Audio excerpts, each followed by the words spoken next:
You start strong, you're motivated, you're even excited. You've got the plan, the routine, the commitment. You tell yourself, this time is different. And it is for about 2 weeks. Then life happens, the newness wears off, the honeymoon phase wears off, the motivation fades. And before you know it, you have stopped again. Does this sound familiar? Today, we're talking about the start stop cycle, why it keeps happening, what you've been trying that has not worked, and what actually breaks the cycle for good.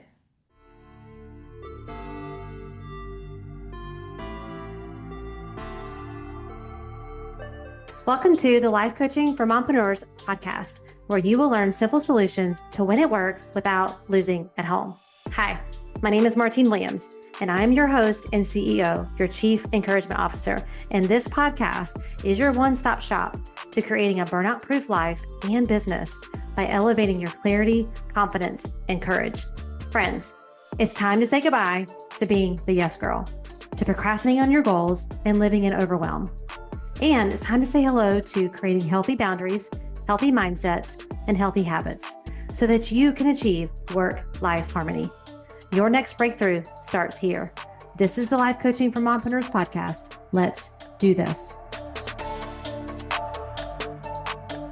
So the start-stop cycle is one of the most frustrating patterns that I see high-achieving women deal with. And it's one that I dealt with early on in my entrepreneur journey. And it's especially painful because it's not just about the habit or the goal. Every time you stop, it costs you something beyond the goal itself. It costs your confidence, right? Every time you start and stop, you collect evidence that you can't follow through. I can't follow through. That you're not disciplined enough, that you don't have what it takes. And over time, that story gets louder and louder and louder. Maybe you're there right now. It costs you momentum. Things in motion tend to stay in motion. I know you've heard that before. And things at rest tend to stay at rest. So every time you or I stop, we have to pay the full cost of starting again. Like when I was in direct selling, it was always interesting in how we would go really hard in the fall because that was the busiest time of the year. And then at the first of the year, everybody would kind of coast. And then the summertime, they would just stop. And the cycle would pick back up in the fall. And it was just like this cycle that was not consistent for growth. And I would tell myself, because listen, in summertime, I wanted to take off too. But every time I did, and I leaned into that emotion and I leaned into that draw to take some time off because I just went really hard in the fall, I remembered what it felt like to try to get back into motion. The mental energy, the emotional investment, the relearning of the habits and the systems, the staying in motion is always going to be easier than restarting. But when you keep stopping, you never get to experience the ease of staying in motion and staying consistent. And it also costs you trust in yourself. When you make a commitment and you don't keep it, even to yourself, it chips away at the relationship that you have with yourself over time.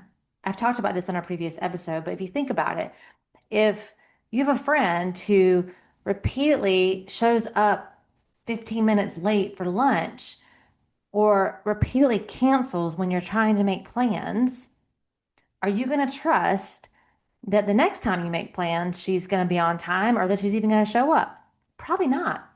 Over time, you learn that she's just not good on her word.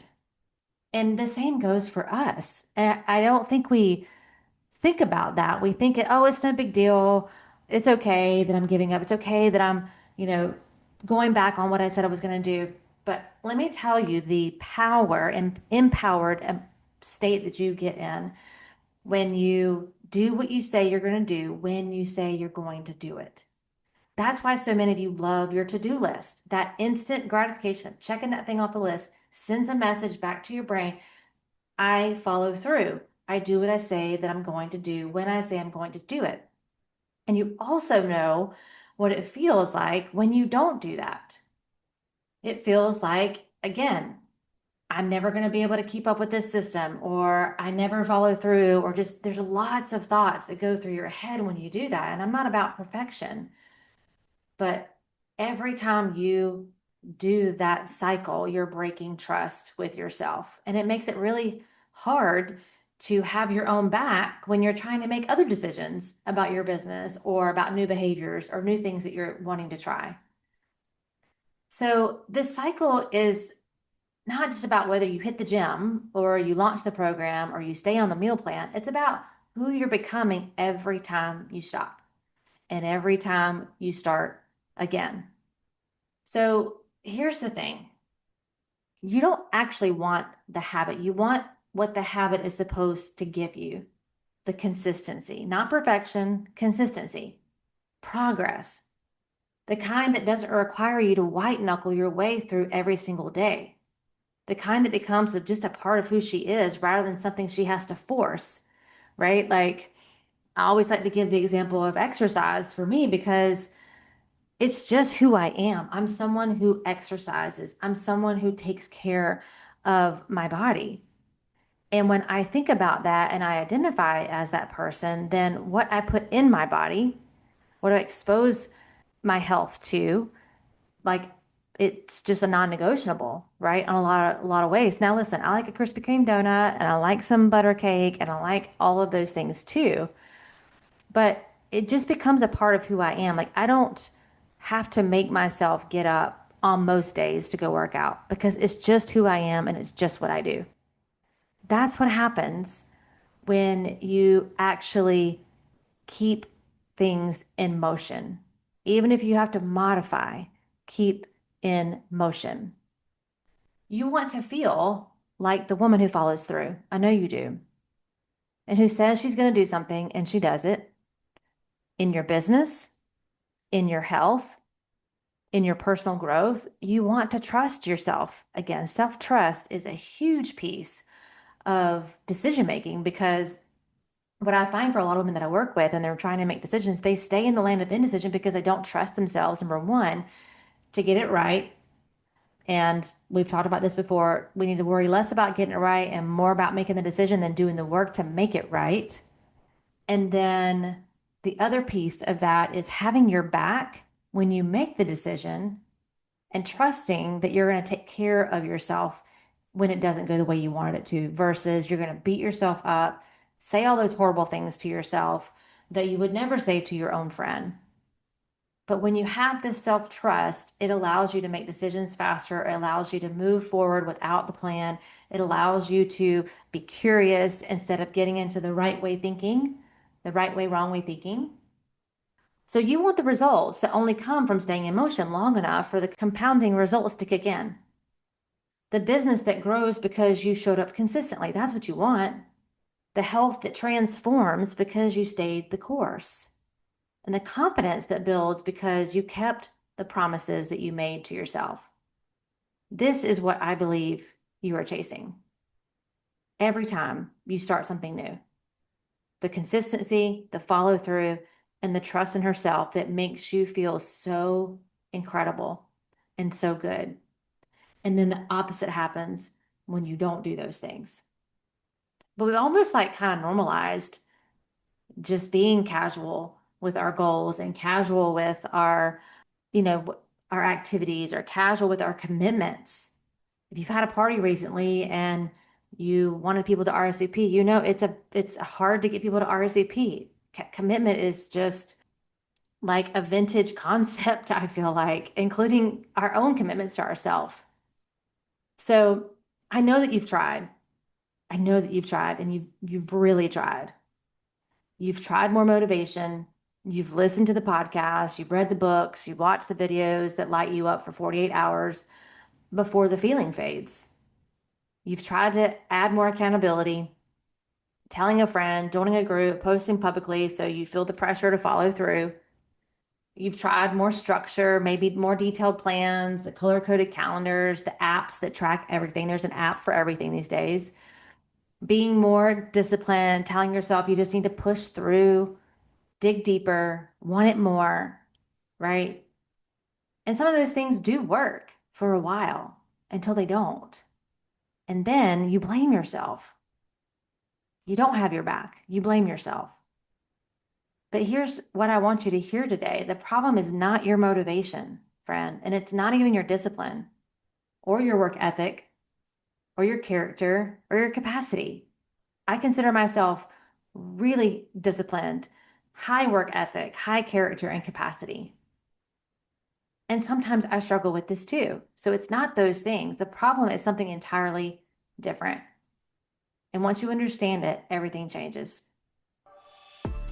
Hey friend, let's talk. It's time to book your clarity call. We are going to spend 1 full hour focused on you. A clarity call isn't about pressure. It's about possibilities. It's about you. You having a space to talk through what's on your heart and mind, you walking away with a clear vision and practical next steps, and you feeling confident in what's next and how to get there. You don't need to have it all figured out. That's my job. All you need to do is show up and we'll figure it out together. This is the best hour you can invest in yourself right now. Not in 6 months from now, not next month, right now. And don't just take my word for it. Here's what one of my coaching clients had to say after working together. Working with Martine has been one of the greatest gifts I've ever given myself. She didn't just coach me, she helped me redefine myself. From the very beginning, she created a space where I felt safe, seen, and supported. With her guidance, I uncovered buried parts of myself, set boundaries I never thought possible, and let go of the constant hustle that had defined my pace for far too long. She reminded me that the grass really is greener when you step away from the pressure and you start living the life you were truly meant to live. Because of Martine, I now stand a little taller, I celebrate my wins, big and small, and I've learned to slow down enough to find joy in the everyday moments. That shift is priceless. That transformation, it starts with one conversation. It's time to stop spinning your wheels and start making real progress. So head right now to martinewilliams.com or in the show notes and grab your private clarity call spot on my calendar before they're gone. And since I personally monitor my inbox, if you don't see a time slot that fits your calendar, just send me an email at martine@martinewilliams.com with 3 times that do work, and I will make it work for you. All right, friend, let's get back to the show. So I believe there's 2 things that are actually driving the start-stop cycle, and most of us only talk about one of them. But the first one is the emotional arc of starting something new. When you start something new, a new business, a new gym, a new workout, a new meal plan, a new relationship, there's this like emotional high, right, that comes with it. My coach has said for years when I was in direct sales, there's 3 things that keep us excited in the business: new product, new training, and new success. Because with the newness comes that emotional high. It's like the newness, the possibility, the excitement of who you might become on the other side of this commitment, the excitement of the accomplishment, the achievement. The emotional high is real and it is powerful. It fuels you through those early days, which is why people get so excited at the beginning of the year, but then 30 days later, those resolutions are null and void. But here's what I believe we don't talk about enough is that high is temporary. It's not a sign that you're doing something wrong when it fades. It's just what happens when something stops being new. But if you've ever, just go with me for a minute on this, because what happens when that newness fades and you're just left with the work that's still there? The excitement may have worn off, the novelty wore off. It's just showing up on a Tuesday when you don't feel like it. That's the moment that most people stop. That's the moments that I have stopped. Like, this isn't fun anymore. This doesn't feel good. This is hard, right? Because you're running on emotion, and emotions are not a sustainable fuel source for consistency because they fluctuate, they fade, they are affected by how much you sleep, how much sleep you got, what happened at work with your kids, were difficult that morning. So what we need instead of emotional fuel is the identity anchor. The difference between the woman who starts and stops and the woman who stays consistent is not that she's, again, more motivated. That's an emotion. It's that she's decided who she is. She's a woman who moves her body consistently. She's a woman who shows up for her business consistently, even when she doesn't feel like it. She posts even when she doesn't feel like it. She's a woman who keeps her word to herself. So when the emotion fades, she doesn't stop because stopping would contradict who she is. That's the identity piece. This goes way beyond habit stacking, which is good, way beyond the systems, which are good. It's the identity, the deep anchor that's going to keep you moving forward. So, how are you identifying with yourself today, with the things that you want to do? The woman you're becoming is way more important than what the woman is doing. Who do you need to become? So if you look at your goals and you look at your dreams and you look at the life that you're trying to create and the business you're trying to create, are you showing up? Are you operating as the person that those dreams require? You got to get really honest about that. And not from like beating yourself up. Turn your inner critic into an inner coach and just ask questions like, why? Where is this coming from? Why am I, feeling the need to, why do I not want to do this? And just get really honest about it because it's there. And then decide you're going to do something with it. So the second is the wiring mismatch. And we talk about that a lot here on the podcast about not being in alignment with your power, which is your strengths, your natural strengths, with your priorities, what's priority for you right now, and your purpose, what you feel called to do and create and be in this one beautiful life that you've been given. So most of us are trying to implement systems and habits and routines that were not built for how you are naturally wired. And every one of you has a natural behavioral style. You have a natural personality traits that make you you and make you uniquely amazing. How you make decisions is unique to your personality. How you approach tasks and goals is unique to your personality.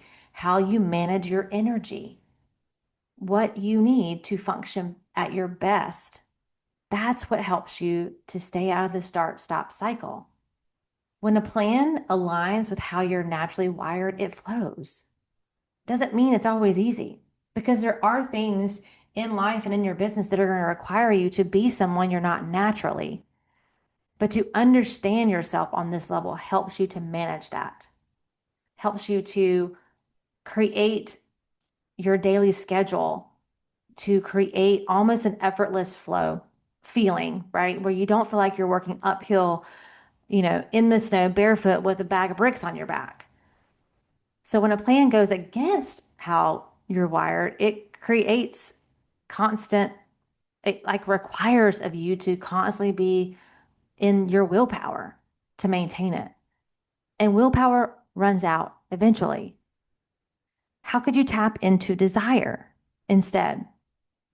Desire for something, like, we are human and we just don't do what we don't want to do, right? So how could you ask yourself some really powerful questions to get into desire and get connected to whatever it is that you're wanting to accomplish that's requiring something that you just don't want to do? Like social media, it comes up all the time with my coaching clients. Like, I don't want to be on social media. I get it. I took 9 months off of social media. But what I really want are women to work with. I want clients to serve. I want events to speak at. So I've got to be willing to create desire for the things that help me get what I absolutely want. And it's not willpower. It's doing it my way. It's doing it in a way that feels good to me, marketing in a way that feels good to me, selling in a way that feels good to me.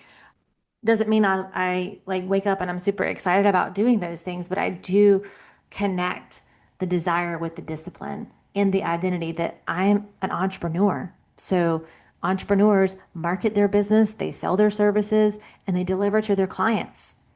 So guess what? Those three things are non-negotiable as an entrepreneur for me.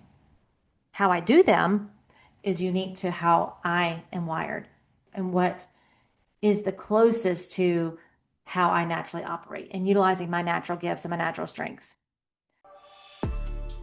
Quick pause.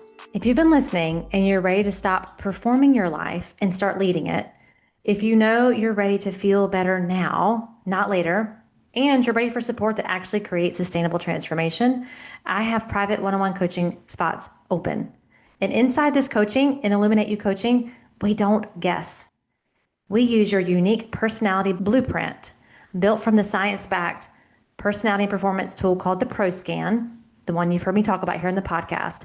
This is used so that every decision, every boundary, every shift is designed specifically around your wiring, not someone else's. This is my aligned success method. It's not hacks. It's not try harder. It's not mindset glitter. It's a real solution.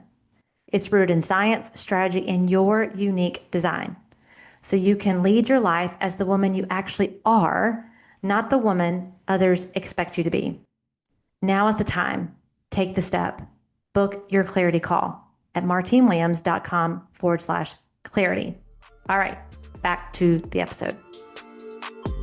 So the women who thrive with a rigid structure routine may be wired completely different from you. The business strategy that worked for your mentor may require a pace and a style that goes against your natural strengths, and no amount of discipline will make a plan work long term if it's fundamentally fighting against how you're built. There's a million different ways to do business. There's a million different ways to focus on your health. That's why it's like a bazillion-dollar industry. So you got to find the one that works for you. And if you don't know yourself well enough, then it's really easy just to take someone else's plan and try to work it. And then you get into it and you're excited and you're like, this is going to be the silver bullet. And then the newness wears off, the hard work is required, and then you stop again. So if you put those two things together, the emotional arc of the new and managing your emotions and not letting your emotions drive your bus, and the wiring, you have the real reason the start stop cycle keeps repeating, because it's not a character flaw, it's a design problem. And it's you not understanding and me not understanding the power of our thoughts and managing our thoughts and managing our emotions, because your brain is always going to pull you back to what feels good, to what's comfortable, familiar chaos over unfamiliar actions is always going to bring you back to what's familiar, even if it's chaotic. It's what it's used to.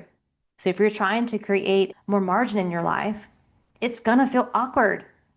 And you're going to start and you're like, this is the year that I'm creating more margin. This is the year that I'm going to get back taking care of myself. And your brain's like, this is abort. This is not what we've been doing. So it's going to take you back. And that's why you're going to stop, or why you have stopped. So what actually breaks this cycle? The first is understanding that emotional arc and plan for it. So go into every new commitment knowing that the emotional high will fade. And that's not a problem. That's just how it works. So plan for what you'll do when it does. Decide in advance how you will respond when you don't feel like it.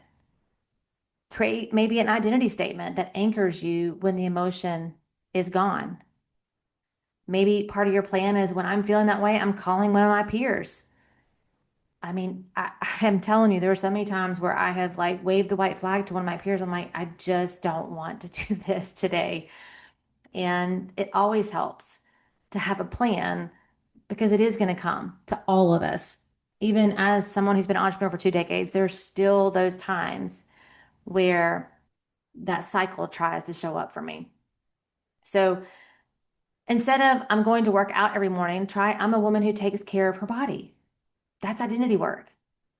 Instead of I'm going to post on social media every day, try I'm a woman who shows up consistently for her business. The identity comes first, and then the behavior follows. We get that wrong. So many of us are about white knuckling the behavior, and we're not thinking about what we're thinking about, and we're not identifying as the person who would actually do those actions. And then build your triple C practice for those moments. Catch the thought that says, I don't feel like it today. Check it. Is skipping actually aligned with who you said you were going to be? And then change it to something that moves you forward instead of giving you permission to stop. And that is the work. The second thing that will actually break it is to build your plan, again, around how you're actually wired. This means understanding your natural behavioral style, your energy management, what fuels you, what drains you, what kind of structure or pace actually fits how you function rather than how you think you should function. I was having lunch this week with someone who I actually had not, I very rarely meet someone who is familiar with the Pro Scan until they talk to me. And this particular person actually knows the owner of PDP and owns several resorts here in our area. And he was like, oh, no, this is me on the Pro Scan. And like he knew all four of his traits. And so I'm like, oh, so you're not a systems and structure guy. And he's like, no, not at all. He's like, I am an out of the box thinker, right? So you box somebody in like that, and that's going to be demotivating to that person. Like you make him stay structured in a mold, and he's going to be completely drained by that. He needs the freedom and the flexibility to have creative ideas and to think outside the box. So when your plan is built around your wiring, it stops requiring that willpower. You're like, I am free to be me. It starts feeling like alignment. And aligned action is sustainable in a way that forced action will never be. This is true for your health journey as well. This is true for your business. This is true for any area of your life where you have been starting and stopping and wondering why nothing ever sticks. The goal is not to never stop, right? Life will always happen. The goal is to make it easier to keep going and faster to restart if and when you do stop, because things in motion, again, tend to stay in motion. And your job is to stay in motion as much as possible and to restart or recover quickly and without the guilt when you do not. So again, with like having your back when you find yourself in the stopping moment, when you find yourself in the moment where you made a decision and it didn't work out the way you thought it would, like just what does it look like for you to have your own back and to not have guilt and shame and all of the other things that we do to beat ourselves up? So everything that I talked about just now, understanding your wiring, building a plan that actually fits you, developing the mindset tools to stay consistent with your emotions when that emotion fades, like building the emotional capacity, building your physical capacity, your mental capacity. This is all the work that we do inside my new experience that you've heard me talk about back in the spring called Illuminate You, the Collective. It's an in-person experience, 2-day in-person experience for the woman who is ready to get clear, get connected, and get confident. And if you're on my email list, then you should receive an email with information about that. If you're not, go to martinewilliams.com and get on it so you don't miss what's coming. But I'm so excited to be bringing it back in August. So you'll be hearing me talk about it some more here on the podcast. But in the meantime, did you know that I created a free energy audit at martinewilliams.com/energy audit? It takes about 5 minutes. And it's the first step to understand where your energy is going right now. And energy management is the new time management. And it's the foundation of everything to support the habits and the goals and the things that we've talked about, how you're wiring. It just helps you to see what is actually going on. So you can go to the show notes. All the links are in there for that. And I hope you have a great week this week, and I will catch you on our next episode. Well, that's a wrap, friends. Thank you for tuning in to today's episode. I really hope it met you right where you are and gave you some encouragement for your day. Could you do me the biggest favor and leave me a rating and review? Seriously, it's the best way for you to support the show. And while you're there, be sure to follow the show so you never miss an episode. Thanks again. And until next time, I am believing in you always.